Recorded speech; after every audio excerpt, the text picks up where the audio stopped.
Hello फिर good morning. चलिए आज हम क्या कर रहे हैं, देखिए केमिस्ट्री है ना, चैप्टर 3 के बारे में, new syllabus according to new syllabus. ठीक है, चैप्टर 3 के बारे में हम क्या करेंगे, स्टडी करेंगे, अध्ययन करेंगे, है ना। ठीक है, ये देखिए चैप्टर 3 क्या है, रासायनिक बल गतिकी, है ना, केमिकल काइनेटिक्स। केमिकल काइनेटिक्स, इसके बारे में हमको अध्ययन करना है। तो यहाँ पर आपको ध्यान रखना है, काइनेटिक्स मीन्स गति होता है। काइनेटिक मीन्स क्या होता है, गति। ठीक है, यहाँ पर हमारे पास क्या, देखिए रासायनिक बल गतिकी किसे कहते हैं, तो उसके लिए यहाँ पर क्या है, डेफिनेशन है ना, उनके लिए परिभाषा है रासायनिक बल गतिकी के लिए, केमिकल काइनेटिक्स के लिए। ठीक है, तो इसमें हमको ये ध्यान रखना है, देखिए ये आपके पास फिजिकल केमिस्ट्री का ब्रांच है ना, ये क्या है, फिजिकल केमिस्ट्री का ब्रांच है, जिसके अंतर्गत हम क्या करेंगे, देखिए रासायनिक अभिक्रियाओं का, है ना, केमिकल रिएक्शन का क्या करेंगे कि दर, मतलब रेट ऑफ केमिकल रिएक्शन, वह अभिक्रियाओं की रिएक्टिविटी की, है ना। ठीक है, अभिक्रियाओं की क्रियाविधि का अध्ययन करेंगे। आया बात समझ में। देखिए हमारे पास क्या बोला गया है, ये जो केमिकल काइनेटिक्स है ये क्या है, देखिए केमिकल फिजिकल केमिस्ट्री का ब्रांच है, जिसमें हम क्या करेंगे, केमिकल्स जो है क्या कर रहे हैं, कितने रेट से, कितने दर से क्या कर रहे हैं, अभिक्रिया कर रहे हैं, है ना, कितने दर से रिएक्शन कर रहे हैं, उस पर हम क्या करेंगे, अध्ययन करेंगे। ठीक है, उसे ही हम क्या कहते हैं, उसे ही हम रासायनिक बल गतिकी कहते हैं। आगे बात समझ में, है ना। तो अब यहाँ पर देखिए, जैसे हम कहीं जाने के लिए निकलते हैं, तो कहीं जाने के लिए निकलते हैं तो क्या होता है, या तो हम बहुत ज्यादा तेजी से जाते हैं, जल्दी पहुंच जाते हैं, या तो हमारा स्पीड क्या होता है, मध्यम होता है, मीडियम होता है। स्पीड हाई हो गया, स्पीड हाई हो गया मतलब सपोज हम 80-100 की स्पीड में जा रहे हैं बाइक में, है ना, 80-100 की स्पीड में जा रहे हैं, तब क्या हो जाएगा आपका, है ना, हम क्या करेंगे, ज्यादा से ज्यादा दूरी कम समय में तय करेंगे।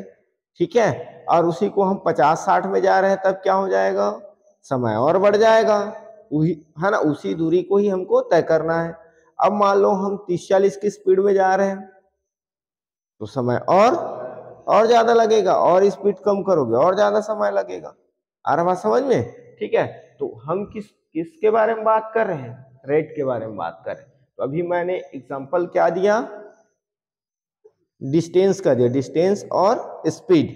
ठीक है, तो यहाँ पर हम किसके बारे में बात करेंगे, इनके रिएक्शन के बारे में बात करेंगे। ठीक है, इनकी क्रियाविधि के बारे में बात करेंगे कि कोई केमिकल कंपाउंड जो है कितनी तेजी से, कितने रेट से क्या करता है, कितने रेट से क्या करता है, रिएक्ट करता है, रिएक्शन करता है, क्रियाविधि करता है। आ रहा बात समझ में। तो यहाँ पर देखिए ये जो वेग है ना, ये जो आपका वेग के आधार पर, कौन सा वेग है ना, अभिक्रिया वेग, कौन सा वेग, अभिक्रिया वेग।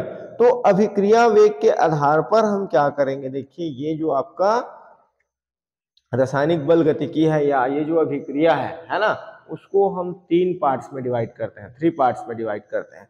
तो सबसे पहला पार्ट्स आता है हमारा क्या, अति मंद अभिक्रिया, वेरी स्लो रिएक्शन। ठीक है, अति मंद अभिक्रिया। तो मैंने भी बाइक वाला बताया था, धीरे धीरे, पहले तो हम स्पीड वाला बताए थे, उसके बाद हम धीरे धीरे स्पीड को क्या करते गए, कम करते गए, है ना। तो यहाँ पर आपको ध्यान रखना है, अति स्लो, है ना, अति मंद, वेरी स्लो मीन्स क्या हो जाएगा, ऐसा रिएक्शन, है ना, ऐसा रिएक्शन जो बहुत ही स्लो हो, जिनको, है ना, जैसे किसी को रिएक्ट करने में क्या लगता हो, बहुत ज्यादा समय लगता हो, जैसे 1 दिन का समय लगता हो, सप्ताह समय लगता हो, है ना, 1 डे, 1 वीक, 1 मंथ, है ना, 1 ईयर। ठीक है, ऐसे आ रहा बात समझ में। तो ऐसे रिएक्शन को होने में समय लगता है। ठीक है, वो समय 1 दिन का भी हो सकता है। देखिए वे अभिक्रियाएं जो अत्यंत मंद गति से चलती हैं, जिन्हें हम क्या कर, है ना, जिन्हें संपन्न होने में दिनों, महीनों या वर्षों का भी समय लगता है, ईयर्स भी लग जाते हैं, है ना, कई दिन भी लग जाते हैं, कई महीने भी लग जाते हैं, और कई वर्ष भी लग जाते हैं। तब ऐसे अभिक्रिया को ही हम क्या कहते हैं, अति मंद अभिक्रिया कहते हैं। आया बात समझ में। ठीक है, और इसके बाद हम क्या करें, जैसे देखिए हमने पिछले कक्षाओं में पढ़ते आए हैं, क्या पढ़ा है कि भाई पेट्रोल का बनना, है ना, कई हजारों सालों वर्षों पूर्व, है ना, पेड़ पौधे दब जाते हैं, तब वहां से क्या बनता है ना, मनुष्य दब जाते हैं तब वहां से क्या बनता है, ऐसा हम पढ़े हैं, है ना। हमने प्रैक्टिकल देखा है क्या, नहीं देखा, ऐसे पढ़ा है।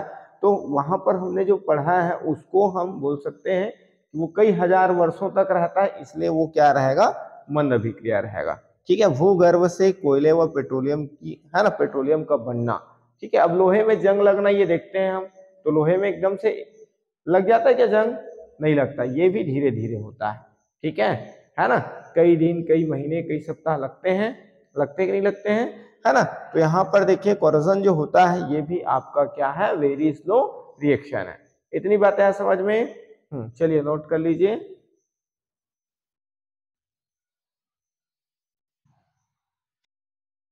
चलिए मंद अभिक्रिया के बाद हम आ जाते हैं, है ना, वेरी स्लो रिएक्शन के बाद हम आ जाते हैं, देखिए, तीव्र तथा ताक्षणिक अभिक्रियाएं। ताक्षणिक मतलब पलक झपकते ही जो अभिक्रियाएं हो जाता है। तीव्र मतलब क्या हो, देखिए वेरी फास्ट, है ना, वेरी फास्ट रिएक्शन, जो बहुत तेज गति से होता हो। ठीक है, यहाँ पर देखिए वे अभिक्रियाएं जो अत्यंत तीव्र गति से होती है उसे हम क्या कहते हैं, क्या कहते हैं, तीव्र अभिक्रिया या ताक्षणिक अभिक्रिया कहते हैं। ठीक है ना।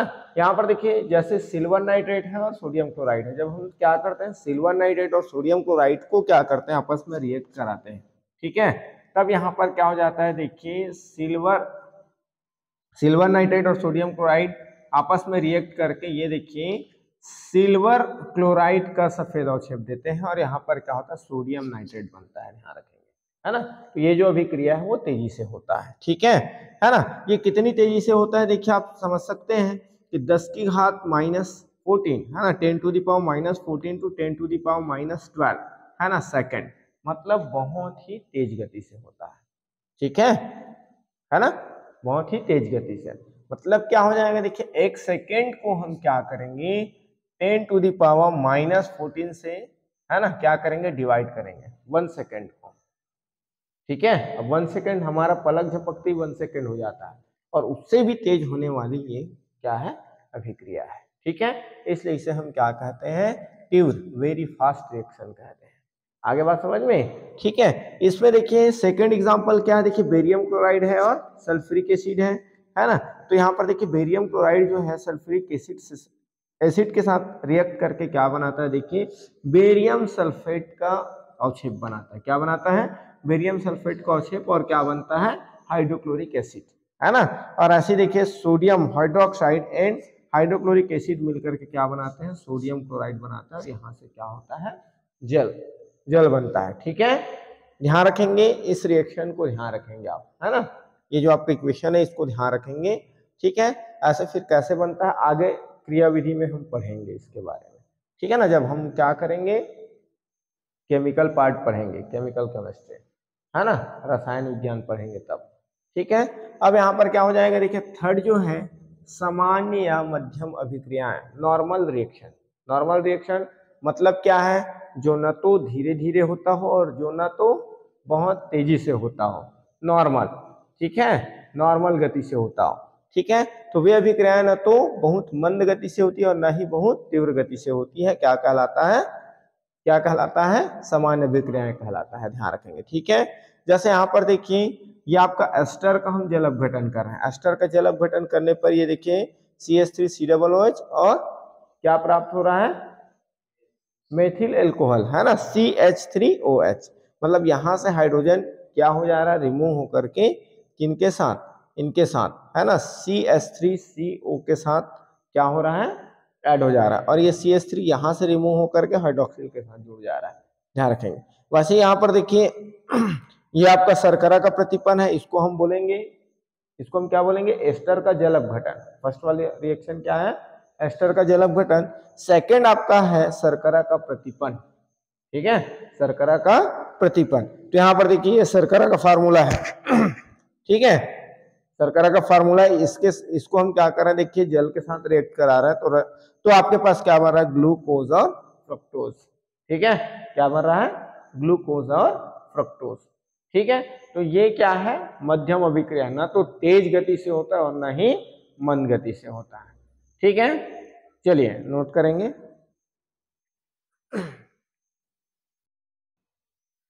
चलिए इसके बाद हम बात करेंगे, देखिए अभी तो हम अभिक्रिया, है ना, के टाइप्स देख लिए, है ना, टाइप्स ऑफ रिएक्शन देख लिए, तो 3 टाइप्स का रिएक्शन देखें। अब इसके बाद हमारे पास आता है, देखिए क्या है, रेट ऑफ रिएक्शन, है ना। अभी हमने क्या देखा था, ये जो रेट ऑफ रिएक्शन है इसी के है ना, इसी के अकॉर्डिंग क्या देखा था, इनके टाइप्स देखे थे, है ना, रिएक्शन के टाइप्स देखे थे। अब यहाँ पर देखिए अभिक्रिया का वेग किसे कहते हैं, ठीक है। तो यहाँ पर देखिए आपके पास क्या बोला गया है, इकाई समय में, यूनिट टाइम पर क्या होता है, किसी अभिकारक, है ना, रिएक्टेंट या प्रोडक्ट की सांद्रता में जितना क्या होता है, परिवर्तन आता है, ठीक है। डिसॉल्बिलिटी में कितना होता है या उसके चेंजेस में जितना क्या होगा, चेंजेस आएगा, है ना, ठीक है। तो यहाँ पर क्या हो जाएगा, उसे अभिक्रिया का वेग कहते हैं, ठीक। कितना उसमें परिवर्तन हो जा रहा है, या तो उत्पाद परिवर्तन होगा या तो अभिकारक, अभिकारक मतलब रिएक्टेंट एंड उत्पाद मतलब प्रोडक्ट, ठीक है। आगे बात समझ में।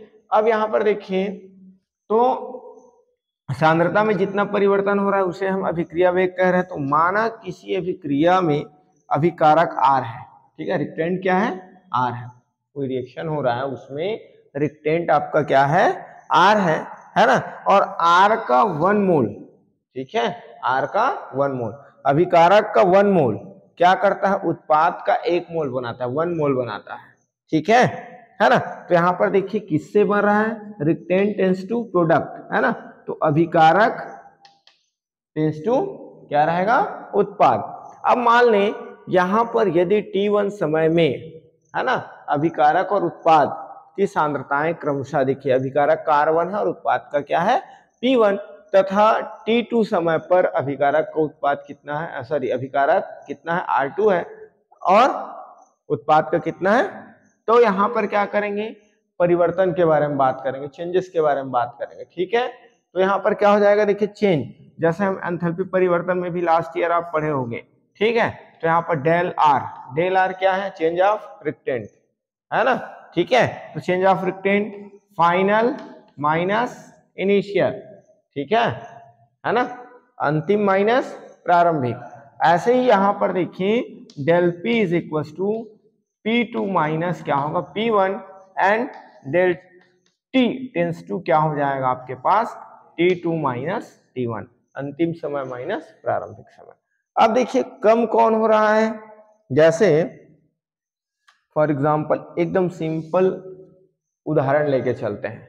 अभी देखिए हम लोगों ने त्योहार मनाया तो हमने आटा बनाने के लिए कहाँ गए, आटा चक्की गए, तो किसको लेके गए, गेहूं को, है ना। तो गेहूं क्या है, अभिकारक है, गेहूं क्या है, अभिकारक है, और उससे आटा जो बन रहा है वो क्या है, उत्पाद है, ठीक है ना। तो भाई किस में कमी हो रहा है, गेहूं में कमी हो रहा है, मतलब अभिकारक रिएक्टेंट क्या हो रहा है, डिक्रीज हो रहा है, मतलब उसकी सांद्रता क्या हो रहा है, कम हो रहा है, डिक्रीज हो रहा है ना। और आटा क्या हो रहा है, बढ़ रहा है, मतलब उत्पाद क्या हो रहा है, बढ़ रहा है, तो उत्पाद की सांद्रता क्या हो रहा है, बढ़ रहा है। आगे बात समझ में। तो इसको हम लिखेंगे, क्या लिखेंगे, अभिकारक की सांद्रता में कमी, अभिकारक की सांद्रता में कमी। आगे बात समझ में। तो यहां पर क्या हो जाएगा, R2 minus R1 upon T2 minus T1 means क्या हो जाएगा, del R upon del T, ठीक है। लेकिन आपको बात ध्यान रखना है, कमी है इसलिए हम यहाँ पर माइनस शो करेंगे, क्योंकि वहां पर क्या हो रहा है, कमी हो रहा है, ठीक है। इतनी बात है समझ में कि नहीं आया, आ गया, ठीक। आगे हम क्या करें, यहां लिख लें क्या, आगे हम उत्पाद की सांद्रता में वृद्धि, तो यहां पर क्या हो जाएगा, उत्पाद की सांद्रता में वृद्धि, है ना,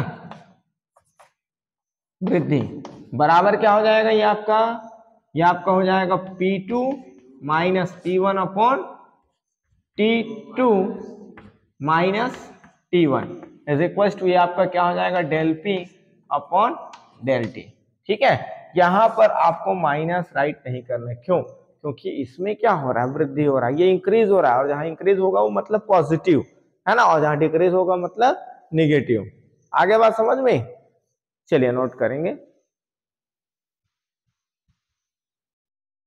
चलिए, तो यहाँ पर हम जो लिखे हैं अभिकारक की सांद्रता में कमी, है ना, तो इसमें दर करके लिख लेना। क्यों दर लिखेंगे? क्योंकि हम दर के बारे में ही बात कर रहे हैं, ठीक है। तो यहाँ पर उत्पाद की सांद्रता में वृद्धि दर और ये आपका क्या हो जाएगा? कमी दर, ठीक है, उत्पाद और अभिकारक। अब यहाँ पर देखिए उत्पाद का वेग, ये जो उत्पाद का वेग होता है, ठीक है, रेट ऑफ प्रोडक्ट, ये आपका क्या हो जाएगा? देखिए इनको पॉजिटिव लेंगे ना, क्योंकि ये इंक्रीज हो रहा है।